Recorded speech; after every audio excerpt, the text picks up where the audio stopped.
Hi everybody, welcome to the Astrology chat for August 6, 2024. The keys for today are to allow yourself to find motivation and to create order in the midst of everything that you're figuring out today. Words may come quickly, but still be slightly confusing, so definitely just be methodical, take your time, take the things apart, and allow yourself to figure how you're going to continue to, put things together or continue to fill the space with new things since you've been letting go of the old. And I say this because we have the moon in Virgo today. The moon in Virgo is all about order.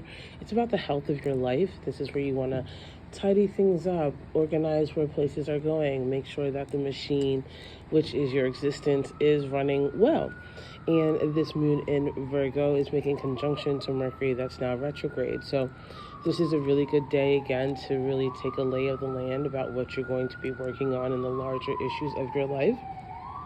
We also have a quincunx to the nodes, so this is where you might need to, again, kind of step back and figure out what you're walking towards and what you're leaving and how that's working or not working for you.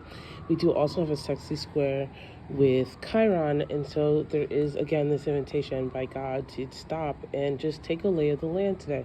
There's really no need to rush anything. There is the general practice of building fortitude and focus, and that is not an instantaneous thing. That is a long-term type of thing. We also have the sun in a sexy square with Neptune, and so things might be a little bit hazy. Let yourself listen to your spirit. The more you breathe and the more you consider before you move, the better, especially since we have a square to Mars, and this could lead people to be a bit hot-headed, but at the same time it can make you super focused. I think that Virgo moons are one of the beautiful times to realize that nothing is either inherently good or bad. It's really about how you use it. I love you guys so much, and I'll see you tomorrow.